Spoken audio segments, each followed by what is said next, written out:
Aku ini bukan mesin ATM berjalan keluargamu, Mas.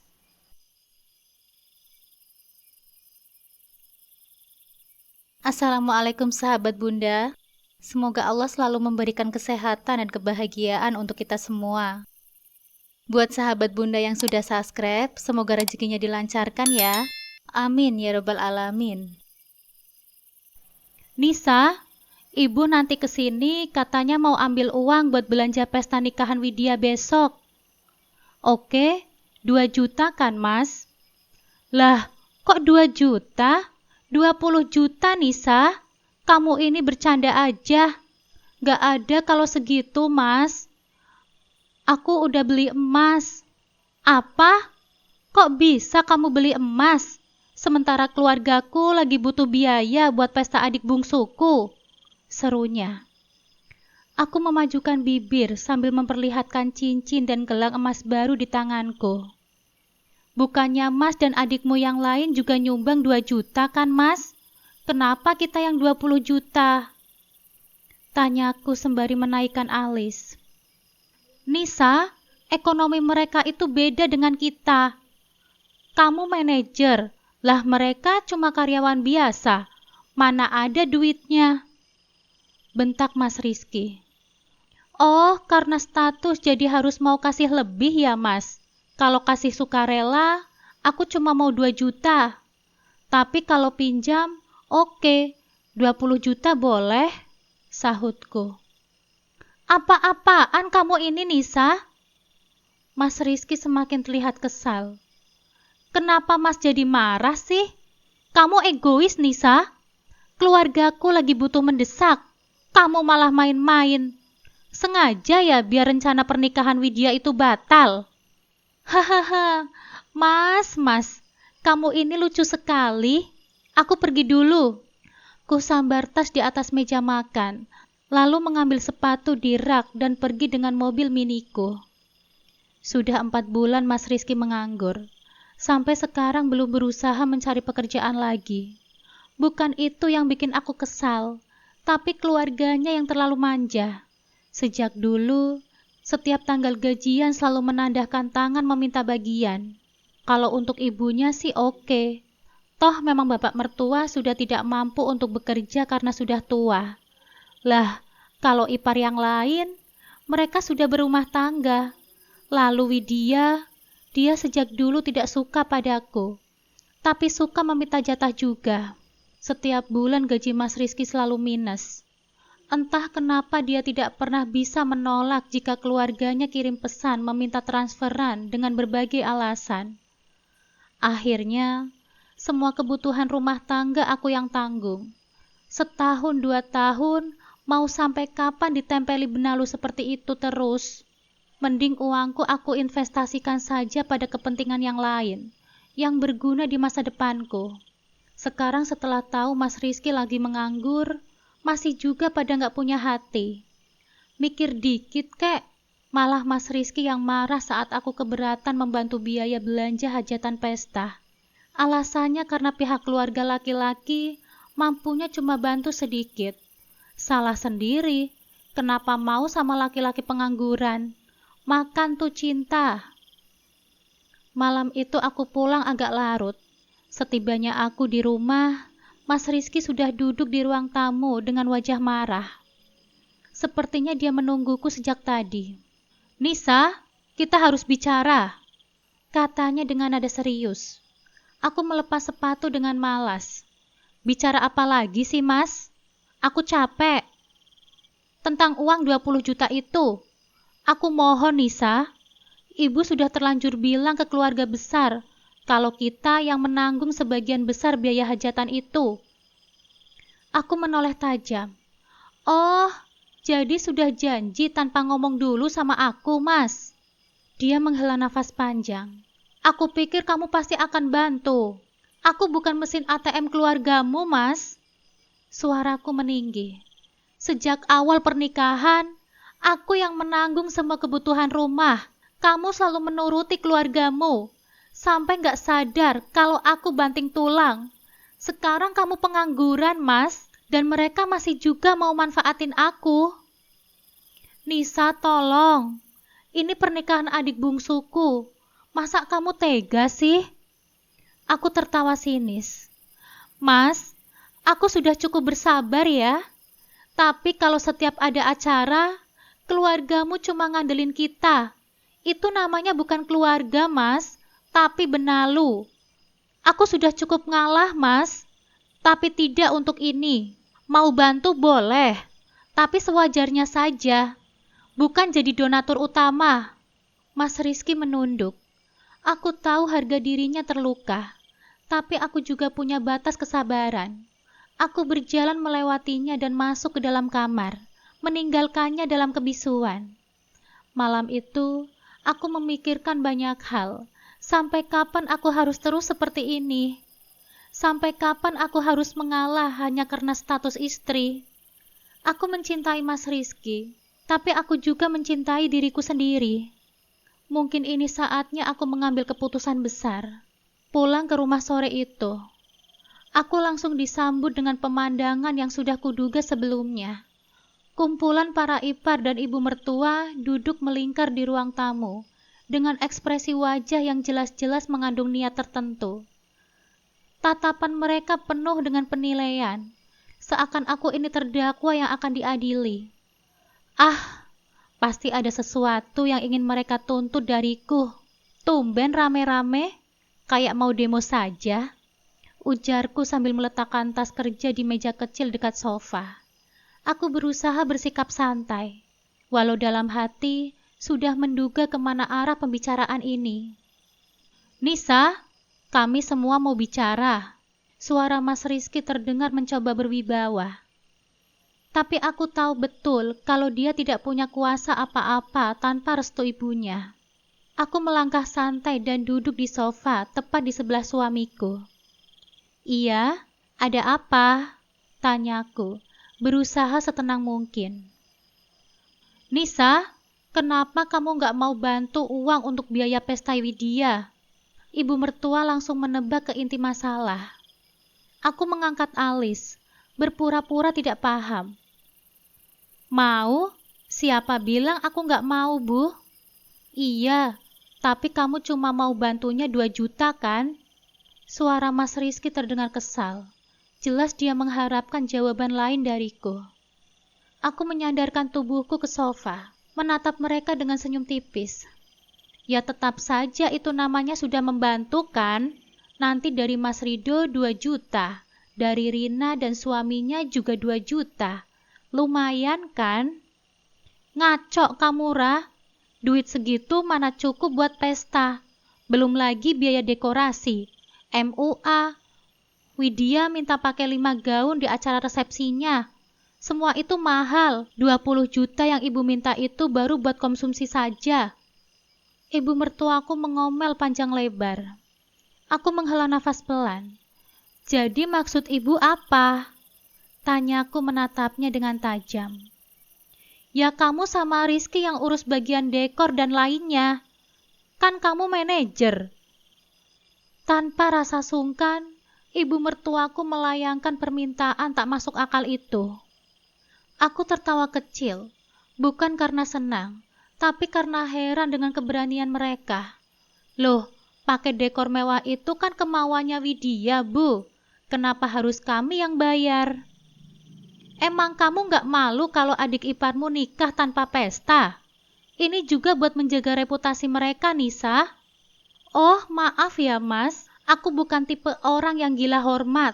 Silahkan adakan resepsi sederhana saja kalau memang dananya mepet. Kamu ini kenapa sih, Nisa? Jangan bikin kacau deh. Suara Mas Rizky mulai meninggi. Aku tetap tersenyum. Kalau Mas ada duit, gak masalah, Mas. Berikan saja. Aku ikhlas kok. Jawabku sambil melirik suamiku yang langsung menggaruk kepalanya. Padahal aku yakin dia tidak gatal. Kami kesini itu mau mengajak kamu diskusi. Malah kamu menganggap kami pengemis, Nisa. Rina, adik dari Mas Rizky, tiba-tiba berseru dengan nada tinggi. Aku hanya menutup mulut dengan tangan yang berhiasi cincin berlian. Loh, kok panas? Rina menunjuk perhiasanku dengan tatapan kesal. Tuh, dia beli perhiasan. Sengaja banget dipamerkan. Sudah Nisa, ini yang terakhir. Setelah Widya menikah, gak akan ada lagi acara-acara begini. Suara Mas Rido terdengar mencoba menengahi. Aku meliriknya. Mas mau bantu berapa? Setengah dari biaya dekor. Duit dari Hong Kong, sahut Mas Rido dengan enteng. Aku tertawa kecil. Hahaha, gak masalah. Duit dari Hong Kong juga duit kan Mas? Bisa ditukar ke bank. Dih, kamu kok jadi nyebelin banget sih? Bentak Mbak Laras, istri dari Mas Rido. Aku menghela nafas panjang. Jadi intinya, Mbak, Mas, Ibu, dan Rina datang ke sini itu buat maksa aku untuk ngasih uang buat pesta Widya. Begitu. Maaf ya, udah gak ada. Uangku sudah aku belikan perhiasan, dan aku juga sudah DP buat beli mobil baru. Tapi kalau Mas Rizky punya, silahkan berikan saja Mas, seperti biasa. Aku menepuk bahu suamiku dengan tersenyum. Nisa, jangan bercanda kamu. Waktu sudah sangat mepet. Undangan sudah disebar. Bisa malu keluarga kita. Suara ibu mertuaku mulai panik. Aku menatap mereka satu persatu.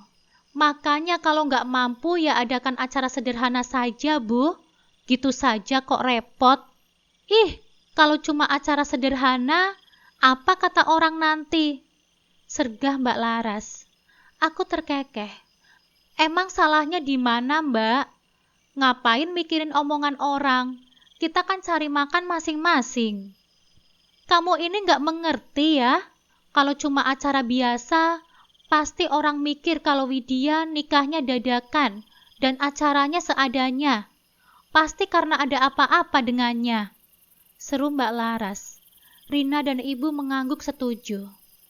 Aku menaikkan alis. Emangnya Widya kenapa? Kalau nggak ada apa-apa, kenapa harus takut? Seketika suasana menjadi tegang. Wajah mereka berubah drastis. Widya hamil, Sa. Suara Mas Rizky akhirnya mengungkap kebenaran. Aku menatap mereka dan langsung tertawa. Lah, kocak sekali kalian. Kalau mau pesta mewah, suruh laki-lakinya yang bertanggung jawab. Jangan maksa aku. Kalian juga tahu kan, Mas Rizky nggak punya pekerjaan. Aku nggak akan bantu lebih dari 2 juta. Widya kan MBA. Kenapa harus aku yang repot? Itu akibatnya. Dulu Widya suka ngatain aku mandul. Dia yang kelewat subur. Lah belum diresmikan, sudah dipakai untuk bercocok tanam. Tanpa menunggu reaksi mereka, aku berdiri dan berjalan menuju kamar di lantai 2. Dari balik tirai, aku melihat mereka semua bubar dengan wajah kecewa. Tentu saja, mereka tidak mendapatkan hasil yang mereka inginkan. Aku menghela nafas panjang dan tersenyum kecil. Memangnya cari uang itu mudah? Aku harus bekerja keras sebagai manajer hotel, menghadapi berbagai tekanan dari tamu dan atasan, memastikan pelayanan tetap prima, dan berusaha agar tempatku bekerja tetap memiliki reputasi yang baik. Lalu mereka datang seenaknya, meminta uang seolah aku ini mesin ATM keluarga mereka. Tidak, kali ini aku tidak akan mengalah. Kamu keterlaluan, Nisa. Mentang-mentang Mas sudah nggak kerja lagi, iya kan?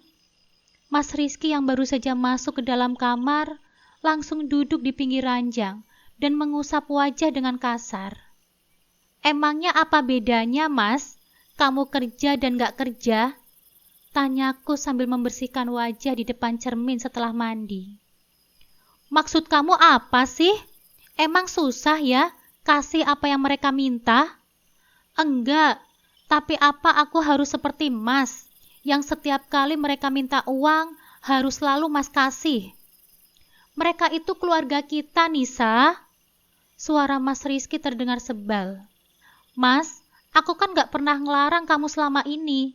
Mau kasih berapapun pada mereka. Emang aku pernah komplain, Mas? Enggak kan? Mas ngeluh gaji selalu minus, gak bisa berbagi buat kasih aku nafkah. Aku nggak pernah marah. Mas Rizky terdiam. Aku kan sudah bilang, kalau Mas ada uang, pasti Mas kasih. Toh selama ini memang selalu Mas kasih kan? Tapi berhubung sekarang Mas nggak kerja, Mas nggak punya penghasilan. Seharusnya mereka juga mikir dong, kenapa malah mau lanjut ngatur uangku. Aku aja nggak dikasih nafkah, nggak pernah marah. Kenapa mereka yang marah ke aku sekarang? Tanyaku lagi. Aku yakin rasa hati Mas Rizky seperti ditusuk duri. Sakit sekali. Kupikir siapapun yang menghasilkan uang di rumah ini, itu nggak akan ada batasnya. Ternyata ini aslinya kamu ya, Nisa? Keluhnya. Bedalah, Mas. Aku nggak bodoh seperti Mas, yang setiap ipar minta duit nggak pernah bisa menolak. Mas lebih mementingkan menjaga perasaan mereka dibandingkan perasaan istrimu sendiri. Emang yang setiap hari melayani Mas itu mereka, bukan aku. Padahal kalau kita ikhlas membantu keluarga, balasannya akan berlipat ganda. Ujarnya berkhotbah. Buktinya apa, Mas? Mas dari lama dimanfaatkan mereka, emang tambah kaya. Yang ada malah kena pecat kan, Mas? Itu teguran dari Allah supaya Mas itu sadar. Jangan mau terus-menerus dimintai duit sama mereka. Mereka sudah berkeluarga semua, Mas. Kalau untuk ibu dan adikmu, ya aku nggak pernah keberatan. Walaupun mulut adikmu itu tajam melebihi silet, geramku. Ah, sudahlah, terserah. Kalau kamu nggak mau bantu, Mas mau jual mobil saja. Mobil siapa yang Mas mau jual? Tanyaku dengan senyum sinis. Kan kamu bilang beli mobil baru, yang lama aja dijual. Ye, enak saja kamu, Mas. Mobil lama itu dibayarin sama adikku, Zahira. Ya kali mobil sampai 2 di rumah. Buat apa? Apa? Kok kamu nggak ngomong dulu sih? Kalau ngomong nanti banyak aja alasan Mas buat menghalangiku, sahutku. Ya ampun, kamu itu sudah nggak anggap aku sebagai suamimu lagi ya? Tanyanya dengan wajah frustasi. Lah, itu kan mobilku dari sebelum kita nikah, Mas. Bukan harta bersama. Ya terserah aku dong. Terserah, kamu semakin hari semakin gak bisa menghargai suami ya. Cuma cinta saat aku lagi punya kerjaan. Setelah aku dipecat, kamu malah injak-injak harga diriku di depan keluargaku sendiri. Aduh, Mas, gak usah lebay deh. Mas kerja atau pengangguran, sama saja kok. Aku tetap cari uang buat kehidupan kita. Jangan sampai nih aku ungkit-ungkit semuanya. Harusnya keluarga kamu itu mikir pakai otak. Jabatanku terus yang dijadikan kambing hitam buat jaga gengsi mereka. Balasku. Aku turun ke dapur untuk memasak makanan. Aku kan cuma gak mau uangku diatur oleh mereka. Kenapa jadi aku yang seolah menjadi penjahatnya? Malam itu, aku baru kembali ke dalam kamar setelah selesai mengerjakan pekerjaan kantor yang kubawa pulang. Aku ada tugas untuk mencari vendor dekorasi yang bagus untuk pernikahan anak pengusaha yang akan memakai hotel kami sebagai tempat acara resepsinya. Kalau ideal, bonusnya lumayan juga, batinku. Ponsel Mas Rizky bergetar di bawah lengannya. Ia sudah tertidur dengan pulas. Kuraih ponsel itu dan mencoba membuka kuncinya. Lah, polanya kok sudah diubah?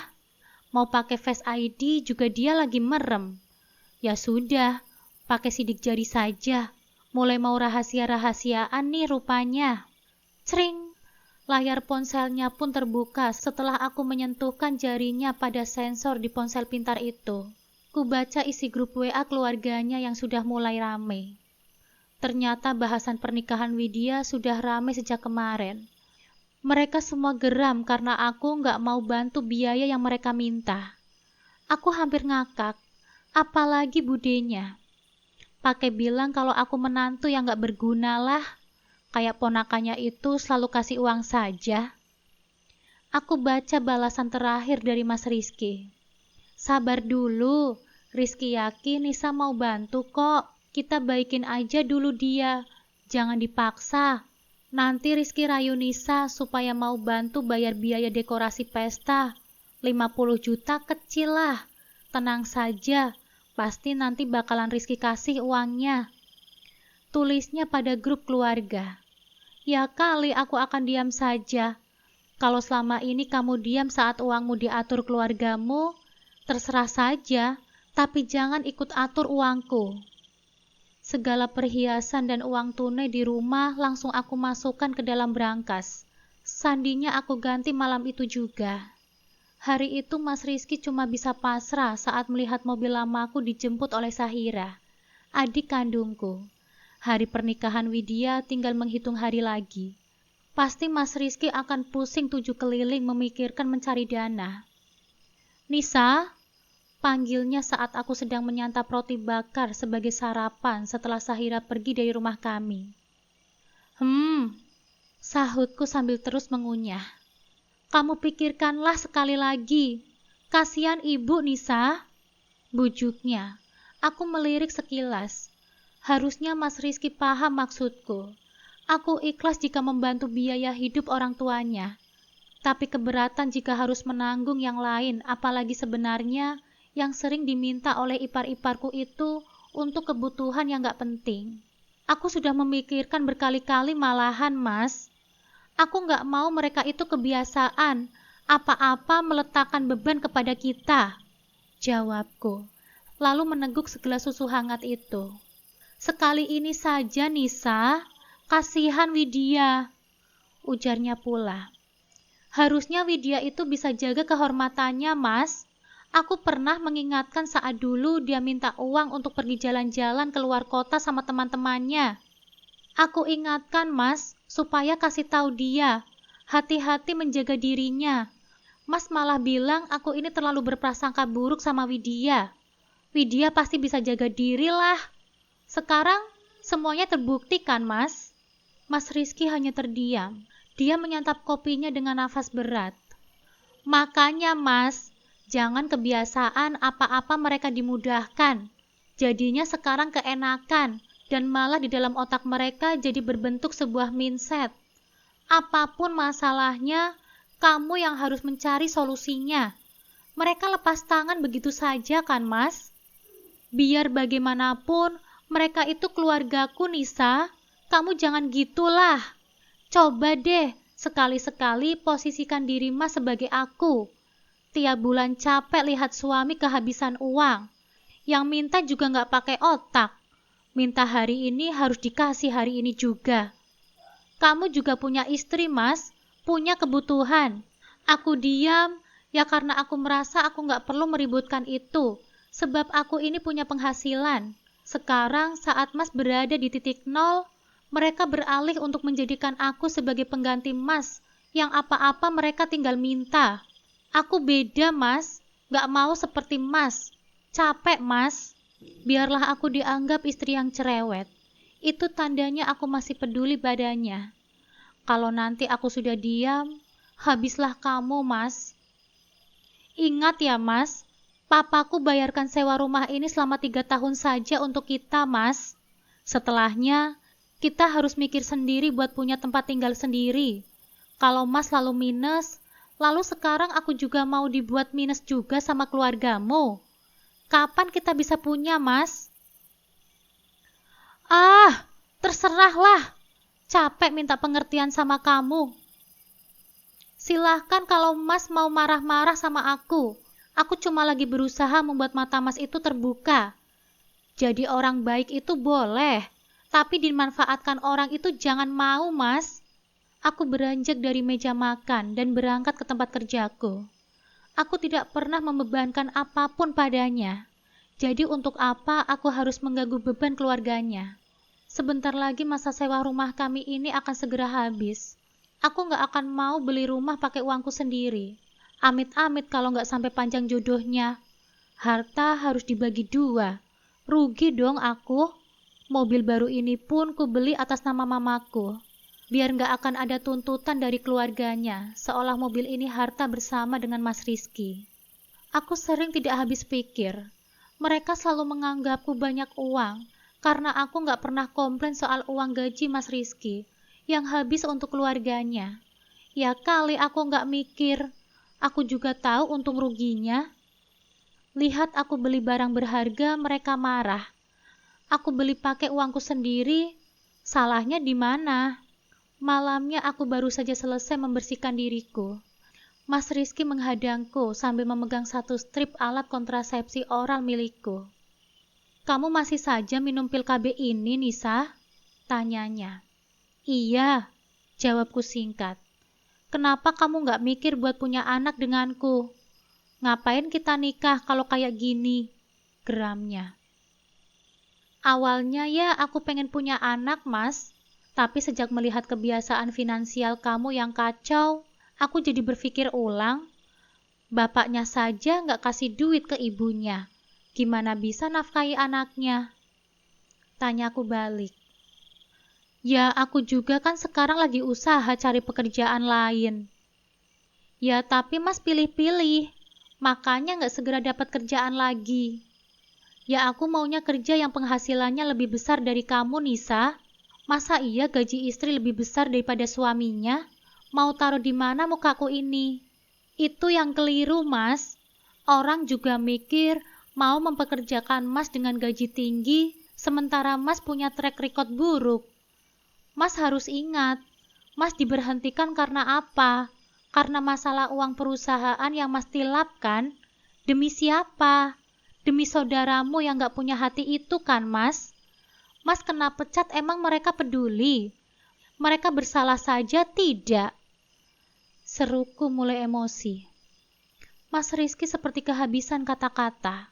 Pasti perkataanku ini dianggap sebagai pembangkangan terhadap suami. Salah lagi aku di matanya. Entah cara apa lagi yang harus aku lakukan supaya Mas Rizky itu sadar. Berangkas kamu ganti kodenya. Iya, di dalamnya ada benda berharga. Aku baca chat kalian di grup keluarga. Aku nggak mau ya, Mas. Mas kalau masih memaksa, mending aku undur diri saja. Silahkan keluargamu suruh cari pengganti yang bisa ngasih apapun yang mereka mau. Sahutku sambil naik ke atas kasur dan menarik selimut. Membahagiakan aku saja, kamu belum mampu, Mas. Bukannya bersyukur istri gak banyak nuntut. Sorry, Nisa. Bukan begitu maksud Mas. Aku tidak merespon. Sebentar aku, sebentar Mas. Dasar laki-laki gak punya pendirian. Pagi datang lagi. Mas Rizky terlihat gusar. Ia sibuk dengan ponselnya. Entah teleponan dengan siapa. Nisa, ibu sakit. Orang dekor nagih uang muka. Tinggal 2 minggu lagi resepsinya Widya. Sementara uang pemberian calon suaminya cuma 5 juta. Aduh Mas Rizky. Aku lagi malas mikir, Mas. Hari ini aku ada janji untuk ketemu sama WO. Anaknya pengusaha kaya itu mau ngadain resepsi di hotel tempat aku bekerja. Kalau deal, aku baru bisa tenang. Nah, kalau gitu setelah itu kamu dapat bonus kan? Mas pinjam ya, Nisa. Ah, Mas dari dulu selalu saja bilang pinjam. Kalau udah kepepet kehabisan duit. Mana? Emang pernah Mas balikin uangnya? Hitung-hitung bantu suami, Nisa. Makanya job kamu banyak terus kan? Karena kamu gak suka hitung-hitungan ke Mas. Kalau aku rebahan doang, juga gak bakal dapat duit kan, Mas? Aku usaha mati-matian loh. Ayolah, Nisa. Mas Rizky? Tiba-tiba saja Widya datang. Kurasa dia naik ojek online. Widya? Kamu naik apa? Tanya Mas Rizky sok bego. Jelas-jelas adiknya gak bawa kendaraan sendiri. Motor yang dibelikan Mas Rizky sudah dijual untuk tambahan biaya pesta, Mas. Bagaimana sih, Mas? Mas janji kan mau bantu? Widya merengek seperti biasanya. Ya, Mas belum ada uang, Widya. Kak Nisa juga. Kenapa sih egois banget? Kata ibu, kakak beli emas bisa. Beli mobil baru juga bisa. Kenapa bantu acara pernikahan aku gak bisa? Serunya dengan alis teraut. Karena kamu pas enak-enak sama pacarmu itu gak mikir resikonya. Sekarang Hamidun kan? Kami yang harus repot. Mikir, Widya. Perbuatanmu itu nyiratin dosa masa lalumu, sahutku. Mas, Kak Nisa jahat banget sih ngomongnya. Widya merengek lagi. Mas Rizky bingung harus bagaimana. Coba saja belain adiknya terus. Aku bisa kok dengan mudah angkat kaki. Toh rumah ini kan bukan milik kami. Aku bisa pulang ke rumah papa dan mamaku. Gak perlu pusing mikirin benalu-benalu yang tak punya malu itu. Mas, Widya membentak Mas Rizky yang seperti orang bego. Widya, jangan gitulah. Mas juga lagi usaha kok. Mas Rizky menoleh ke arahku. Apa? Mau apa kamu, Mas? Masih belum kapok kamu? Tantangku. Kak Nisa tuh seharusnya ingat. Dulu dilamar Mas Rizky dengan mahar fantastis. Sekarang gantian dong, bantu aku. Seru Widya. Mahar fantastis katamu? Jelaslah. Aku punya volume yang harus dipertimbangkan. Aku cantik, pendidikan tinggi, pekerjaannya bagus, orang tuaku juga bukan orang susah-susah amat. Dan satu lagi, aku bisa menjaga kehormatanku dengan baik. Lah kamu, terbukti. Aku juga bisa menghidupi suamiku sendiri. Sejak awal nikah sampai sekarang hampir 3 tahun. Coba kamu tanya, berapa kali masmu kasih uang gajinya ke aku? 2 kali? Iya, 2 kali doang. Selebihnya jadi bancakan keluarga kalian. Sampai minus. Tunjukku ke wajah Widya saking geramnya. Ia mengerut dan mengeraskan rahangnya. Mas, kamu jangan diam saja dong. Belain aku, kek. Sergah Widya. Belain, Mas. Belain aja adikmu itu. Aku gak punya waktu untuk ngeladenin anak manja seperti ini. Aku menyambar kunci mobil dan berlalu dari hadapan mereka. Lelah lama-lama berurusan sama orang-orang yang gak tahu malu. Mas Rizky duduk lemas di kursi meja makan. Aku hanya menoleh sekilas lalu pergi. Aku cuma mau Mas Rizky sadar. Itu saja. Aku memilih menyibukkan diriku dengan orang utusan dari WO terbesar di kota ini. Kami berdiskusi tentang konsep pernikahan yang akan diselenggarakan minggu depan. Pihak keluarga pengantin sudah menentukan pilihannya, dan tinggal tahap pengerjaan saja. Ruangan ballroom pun nantinya akan disulap bak suasana kerajaan yang penuh dengan hiasan bunga berwarna pink. Tidak heran, orang kaya tidak akan sungkan menghabiskan uangnya untuk pesta mewah di hotel berkelas. Aku kembali ke rumah saat hari sudah gelap. Hampir jam 10 malam. Aku lihat keadaan rumah berantakan. Mas Rizky seperti sengaja tidak mau mencuci piring kotor. Keranjang laundry juga penuh. Biasanya dia pengertian. Beberes rumah kalau aku kerja. Ceritanya ngambek nih. Terserah sajalah. Aku melihat dia sudah tidur duluan. Kadang kasihan melihatnya, tapi juga sering bikin kesal. Pernah suatu kali, Mas Rido mengirimkan pesan meminta bantuan untuk bayar biaya studi tur anaknya di sekolah. Alasan uang gajinya sudah habis untuk biaya servis AC rumahnya dan juga kebutuhan lainnya. Ternyata apa? Mas Rido, Mbak Laras, dan anaknya pergi berjalan-jalan bukan dengan rombongan sekolah. Mereka sewa mobil seolah piknik keluarga. Diposting pula di medsosnya Mbak Laras. Sementara Mas Rizky kehabisan uang untuk naik taksi online pulang dari kantornya. Duh, belum lagi si Rina. Padahal sudah bersuami, tapi rajin kirim kode virtual akun kepada Mas Rizky untuk pembayaran pesanan di marketplace. Nominalnya memang kecil, 100-200 ribu sekali check out, tapi seminggu bisa 4-5 kali dia belanja. Sebulan sudah berapa coba? Aku saja yang punya uang, sayang untuk beli barang yang gak penting. Kalau Widya, jangan ditanya. Dia suka minta uang untuk memenuhi gaya hidupnya. Ponsel harus keluaran yang terbaru, baju juga harus model yang paling in. Tas, sepatu, skincare, make up, serta segala perintilan kamarnya harus sesuai dengan dia mau. Mas Rizky lagi yang harus kasih duitnya. Mas Rizky masih punya nilai plus di mataku. Dia gak suka nongkrong yang gak jelas di luar rumah. Mungkin karena gak punya duit. Dia juga nggak merokok, nggak suka main dan top up game online, nggak penjudi, dan juga nggak suka menjalin kedekatan dengan perempuan lain. Aku cuma ingin Mas Rizky tahu, sayang keluarga bukan begini caranya. Harusnya Mas Rizky bisa mendidik mereka supaya jangan suka bergantung pada orang lain. Keesokan paginya, Mas Rizky lebih banyak diam, tidak mau menyapaku. Mode tutup mulut begini mau dia pakai untuk memaksaku menuruti kemauannya. Ya enggak lah, aku pun bisa diam. Kucuci saja baju-bajuku sendiri. Kusiapkan juga sarapan untuk diriku sendiri. Isi kulkas menipis, kubiarkan saja. Biasanya, aku selalu pesan sayuran dan daging segar dari aplikasi khusus yang menjual bahan makanan segar untuk stok di dalam kulkas.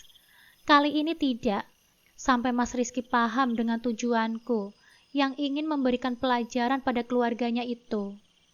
Saat di tempat kerja, tiba-tiba saja ponselku berdering. Ada panggilan dari Sahira. "Iya, Sahira. Mbak sibuk nggak?" "Lumayan, ada apa?" "Mas Rizky minjem duit 50 juta, Mbak. Katanya ATM-nya lagi bermasalah." "Hah? Terus kamu kasih?" "Iya, sudah aku transfer," jawab Sahira dengan polosnya. "Astagfirullah, kenapa kamu nggak menelpon Mbak dulu?" "Katanya segera diganti, Mbak. Kupikir ya Mbak sudah setuju." "Aduh, uang itu buat biaya pesta pernikahan adiknya. Mbak nolak buat bantu. Keluarga mereka minta. Tapi nominalnya nggak ngotak. Sudah, nanti kita bahas lagi. Lain kali jangan dikasih ya." "Oh, iya Mbak. Aku beneran nggak tahu." Aku tak mau ribut dengan Sahira. Mas Rizky keterlaluan. Aku harus segera ganti uang adikku itu. Urusan dengan Mas Rizky biar menjadi urusanku nanti. Tapi, astagfirullah, kenapa m-banking gak bisa dibuka? Ini pasti ada apa-apanya, geramku. Aku mencari dompet kartu di dalam tas. Benar dugaanku, salah satu kartu ATM-ku tidak ada di dalamnya. Pasti diambil sama Mas Rizky saat aku lengah, dan bisa dipastikan dia gagal melakukan transaksi di mesin ATM. Karena PIN-nya sudah kuubah sejak kemarin. Transaksi di mesin ATM gagal karena PIN-nya salah. Otomatis, m-banking di ponselku pun ikut terblokir. Aku memijat dahiku saking pusingnya. Pasti sekarang keluarga mereka bahagia sudah berhasil mendapatkan uang itu. Mas Rizky benar-benar keterlaluan. Awas saja kamu, Mas. Aku akan bayar semuanya. Kamu akan bayar semuanya. Tega kamu, Mas. Lagi-lagi kamu lebih mementingkan perasaan keluargamu itu dan mengorbankan perasaanku. Aku membanting tas kerjaku di atas ranjang. Mas Rizky duduk terkejut di sisi ranjang.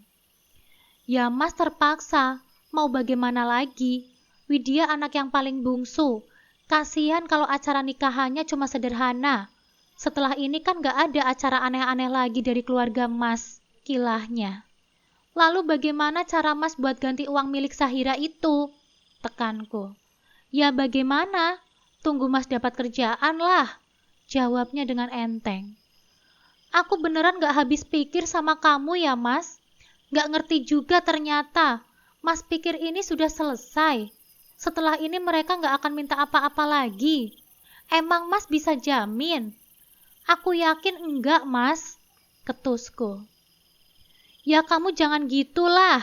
Jaga kek wibawa Mas. Malu Mas kalau nggak bisa kasih uangnya. Minimal nama baik keluarga kita tetap terjaga. Dan orang-orang akan berpikir, ah wajar lah bisa pesta mewah. Kan kakak iparnya manajer di hotel ternama." Ucap Mas Rizky, seolah menyanjung untuk membesarkan hatiku. "Nggak mempan Mas. Aku nggak butuh sanjung puji dari orang-orang yang datang ke pesta itu, Mas. Kurang apa lagi aku jaga wibawa Mas. Tiap kali lebaran, Mas dengan santai menyuruh para keponakan dari sepupu-sepupu Mas buat minta THR sama aku. Aku kasih. Mereka pasti berpikir itu uang Mas kan? Mas dipecat, aku bilang Mas resign. Segala hal kelemahan Mas, aku yang nutupin. Seolah aku ini bisa sementereng ini karena nafkah dari Mas. Kenyataannya apa, Mas? Mas Rizky kembali terdiam. Mas ingat, bulan depan masa kontrak rumah ini akan habis. Akan tinggal di mana kita? Ya terserah kamu lah. Sesuai budget saja, ucapnya pula. Jelas saja darahku mendidih. Itu artinya dia nggak mau ikut pusing memikirkan tempat tinggal kami berikutnya. Hah? Selalu harus aku yang usaha lebih keras. Capek aku lama-lama. Aku berjalan menjauh hendak keluar dari kamar. Mas Rizky cepat menyusul. Kamu bantu Mas supaya dapat pekerjaan yang gajinya lumayan dong. Kamu kan punya relasi banyak. Orang-orang dari perusahaan Bonafit. Terus, kalau Mas punya pekerjaan lain, akan seperti apa Mas? Masih sama seperti sebelumnya atau mau berubah? Tantangku setelah berbalik dan menatap matanya. Oke, apapun yang kamu mau akan Mas berikan. Gak akan semudah itu. Kalau mau pekerjaan apa saja, di mana saja tempat yang mau menerima Mas. Oke, Mas akan cari pekerjaan. Jangan merasa tinggi kalau gaji Mas lebih rendah dari kamu. Dan jangan juga berharap lebih. Ujarnya dengan menampakkan ekspresi wajah kecewa. Oke, aku akan tetap menghargai Mas selagi Mas mau berusaha dengan cara yang baik.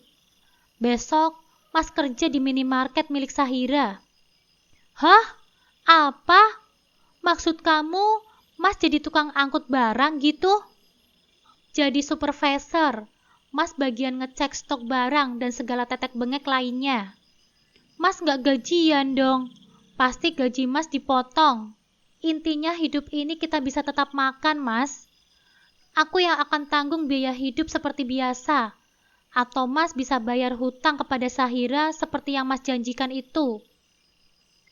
Ya ampun Nisa, jangan kasih pilihan yang sulit dong. Sekarang pikir, yang bikin Mas susah itu siapa? Geramku. Ya oke deh, Mas ikuti apa yang kamu mau. Bagus, jangan maunya kerja mentereng, tapi nggak mampu nafkahin istri. Jangan mentang-mentang istri berpenghasilan, lalu Mas anggap aku nggak butuh dikasih nafkah. 1 rupiah pun Mas kasih, kalau memang itu kemampuan Mas, aku ridho. Tapi selama ini, Mas nggak pernah mikir ke situ kan? Mas Rizky menghembuskan nafas dengan kasar. Aku langsung menelpon Sahira mengatakan bahwa Mas Rizky setuju kerja di minimarket miliknya. Oke Mbak, kita kasih pelajaran buat Mas Rizky dan keluarganya. Seru Sahira bersemangat. Sejak hari itu, Mas Rizky harus berseragam minimarket untuk membayar utang kepada Sahira. Coba saja dulu dia memanage uang dengan baik. Nggak perlu dia seperti ini kan?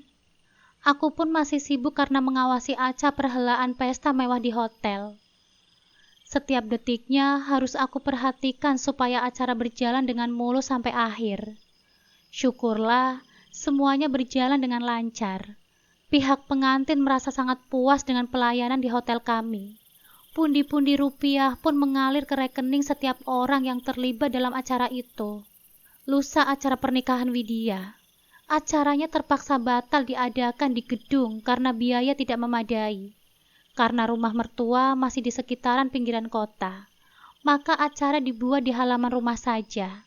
Walau tidak terlalu luas, tapi bisa dihias sedemikian rupa supaya terkesan mewah. Aku menyewa papan bunga ucapan selamat agar keluarga Mas Rizky merasa bangga. Ada yang ngasih papan bunga di acara itu. Aku datang saat hari H saja. Mas Rizky yang libur di hari Sabtu Minggu sudah di rumah ibu mertua sejak hari Jumat. Aku menenteng kado berisi perlengkapan bayi yang cukup besar. Bentar lagi juga bakalan ketahuan, nikahnya berapa bulan langsung lahiran. Kulihat keluarga sudah berdandan rapi dengan seragam keluarga dan duduk bersama di pelaminan. Aku ngakak, cuma aku yang tidak tahu kalau mereka bikin seragam keluarga. Bodoh amat, baju beli online juga banyak yang model begitu. Aku menghampiri pengantin dan semua keluarga sambil memberikan kado. Ku ucapkan selamat lalu aku duduk bersama Mas Rizky di sudut lain. Tatapan Rina dan Mbak Laras kepadaku terlihat sinis. Iya, aku memang gak bantu-bantu di acara itu. Aku sibuk, lagi gayaku bikin mereka seperti kebanting. Perhiasanku, tas branded, bajuku, dandananku jauh lebih di atas mereka. Widya katanya mau ganti sampai 3 gaun di acara itu. Kini aku tahu tujuannya, supaya perutnya yang sudah mulai membesar bisa tertutupi. Aku menyapa beberapa orang yang ada di dekatku, berusaha bersikap ramah pada mereka yang udah bantu di acara itu. Itu menantunya Bu Susi, yang katanya manajer hotel, bisik seseorang di sebelahku. Para wanita parubaya duduk berkumpul, sepertinya mereka tetangga ibu mertuaku. Oh, iya ya, cantik banget, tapi kok di rewangan dia nggak kelihatan ya? Bisik yang lain. Aku pura-pura sibuk dengan ponselku. Mana mau orang begitu ngupas bawang, Bu? Biasanya aja kerja di tempat bagus, mewah. Oh, pasti dia yang bayarin biaya dekorasinya ya? Mana ada orang sini yang mampu pakai dekor mahal begini? Bisa jadi, bisik mereka lagi. Aku mau tersenyum, tapi nanti mereka tahu kalau aku dengar. Bu, aduh, kok pada duduk di sini sih? Itu loh, orang dapur heboh, lauknya habis, ucap seorang wanita parubaya yang menghampiri ibu-ibu tadi. Lah, kok bisa? Itulah, budenya si Widya yang ngatur orang masak. Kata mereka budenya Widya kebanyakan ngatur. Akhirnya makanannya pada basi. Buruan bantuin bikin makanan baru, seru wanita tadi. Waduh, padahal masih sore. Ayo lekas bantu. Ya kan masakannya sejak kemarin. Sudah dibilang masaknya hari ini saja dari pagi. Si budenya Widya malah ngeyel. Pasti masakannya pada ngawur kebanyakan aturan. Omel si ibu itu. Aduh, gimana ini? Kok bisa basi sih? Mas Rizky ikutan panik. Ya suruh bude kamu lah yang tanggung jawab, Mas. Kan dia koordinatornya. Sahutku santai. Mas Rizky beranjak mengecek ke bagian dapur. Aku tetap duduk santai. Ogah ikut-ikutan. Apalagi ada Bude Romlah yang gak suka sama aku sejak dulu. Dia pernah mau menjodohkan Mas Rizky dengan anak temannya, tapi Mas Rizky lebih memilih aku untuk menjadikan istrinya. Bude Romlah merasa pilihan Mas Rizky itu tidak baik. Kalau ketemu selalu ada celetukannya yang berusaha merendahkan aku, seolah dia paling superior dalam segala hal. Aku memperhatikan para tamu undangan saling berbisik dan batal makan karena aroma makanan yang sudah tidak sedap. Untung aku belum makan apa-apa. Bisa sakit perut aku. Nisa, tolong. Makanan di dapur yang sudah dimasak sejak kemarin gak bisa diselamatkan lagi. Bude Romlah lupa nyuruh orang rewang buat manasin. Orang rewang gak berani ngapa-ngapain kalau bukan atas perintahnya. Mas Rizky dengan wajah panik berkacak pinggang setelah menghampiriku. Terus kenapa minta tolong sama aku, Mas? Tanyaku bingung. Duh, Bude Romlah ngilang lagi. Bahan masakan sudah habis, tinggal telur. Masa iya tamu dikasih sambal telur doang? Bisa-bisanya rendang dan gulai pada basi. Duh, coba kamu hubungi restoran Padang langganan kamu. Minta antarkan rendang dan lauk lainnya secepatnya. Perintah Mas Rizky. Bisa? Mana duitnya, Mas? Tanyaku sambil menatap mata Mas Rizky. Aduh Nisa, tolong dulu lah. Nanti dibayar selesai acara. Buka amplop dari tamu, bisiknya sambil celingukan. Budemu yang bikin masalah, kok aku yang harus repot? Sudah aku balik saja. Kerjaan di hotel masih banyak. Aku meraih tasku dan beranjak pergi. Nisa, Nisa, tunggu. Tuh pesta mewah yang maksa. Berakhir tragis kan? Bakalan jadi omongan orang-orang keluarga kalian. Bakalan jadi omongan orang-orang keluarga kalian, Mas. Sehari setelah pesta pernikahan Widya yang berantakan itu, hari Senin yang sibuk menurutku menjadi lebih semakin panas saat Mas Rizky mendumel sendirian. Kacau, acaranya kacau, dengus Mas Rizky pagi itu. Ya sudah terjadi juga, mau bagaimana lagi, sahutku. Ini pasti karena kamu gak ikhlas kan? Makanya jadi berantakan begini. Malu keluargaku jadinya. Mas Rizky marah dengan nafas memburu. Dia baru saja kembali dari rumah ibunya dan langsung menyerangku. Ibu nangis, Widya juga nangis. Tamu undangan semuanya kabur karena makanan basi. Salahin budemu lah, Mas. Kebanyakan ngatur akhirnya hancur kan? Padahal kamu bisa bantu, tapi kamu malah pergi. Hah? Segala masalah keluarga Mas Rizky, solusinya adalah Nisa. Hei, aku ini bukan Tuhan, Mas, yang simsalabim semua kemauan orang langsung terwujud. Ya ini di saat genting begitu, harusnya kamu pakai hati nurani sedikit lah. Bahas hati nurani? Kalau aku nggak punya hati nurani, sejak lama aku minta cerai, Mas. Istri lain di luar sana mungkin gak akan ada yang sekuat aku ngadepin kamu dan keluargamu yang sama seperti benalu. Biar Mas Rizky tahu betapa aku juga berjuang untuk rumah tangga ini. Kalau aku egois, ya ngapain aku bertahan? Toh aku bisa menghidupi diriku sendiri. Aku cuma ingat kata-kata papa. Kalau suami gak suka mukul, gak minum alkohol, dan gak main perempuan, semua masalah masih bisa diselesaikan. Itu yang jadi pegangan hidupku selama ini. Kamu bilang keluargaku itu benalu, bentak Mas Rizky. Iya, kenapa? Kamu gak terima? Tega sekali kamu, Nisa. Itu kenyataannya kan, Mas? Kenapa setiap masalah kalian harus aku yang maju untuk menyelesaikannya? Kalian yang buat masalah, aku yang harus repot. Beda cerita kalau keluarga Mas itu bersikap baik kepadaku. Ini semua ipar perempuan terkesan memusuhiku, memandangku sebagai saingan. Heh, aku gak level ya saingan dengan mereka. Geramku lagi. Kamu terlalu berpikir buruk, Nisa. Aku tanya ya, Mas. Saat Mas susah, gak ada kerjaan, di mana mereka? Gak ada kan? Mereka tutup mata. Yang penting kalau mereka minta duit, Mas harus selalu ada. Kalau gak ada, Mas harus minta-minta sama aku. Enak banget hidup mereka.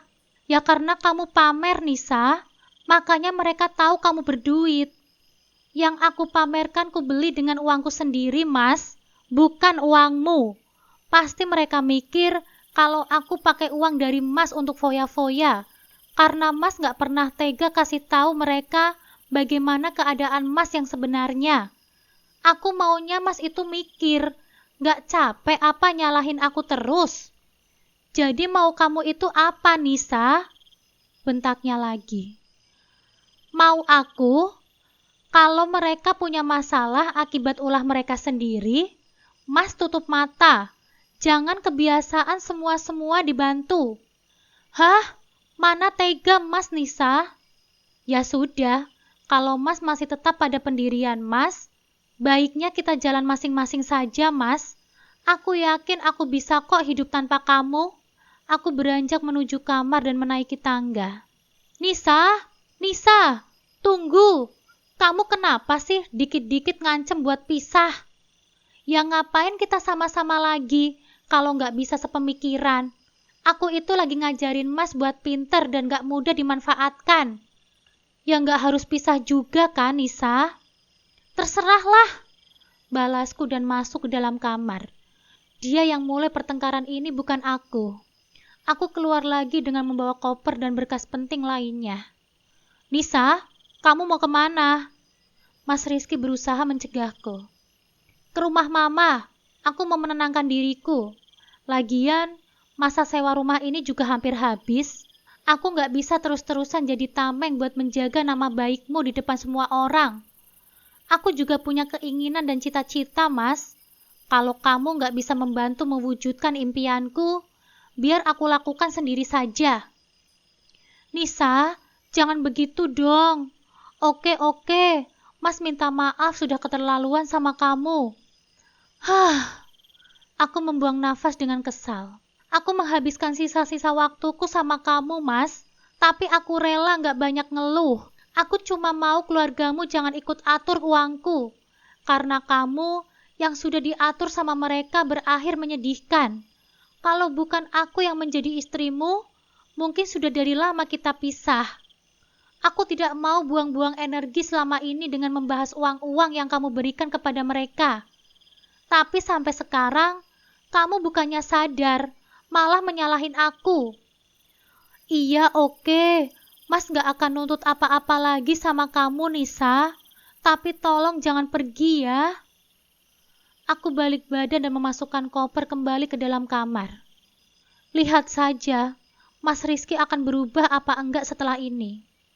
Sejak pertengkaran hebat itu, aku melihat perubahan drastis dalam diri Mas Rizky. Dia tidak lagi banyak terpengaruh oleh keluarganya yang toksik. Aku menyadari dia benar-benar berusaha menepati janjinya, mencoba menjadi suami yang lebih baik.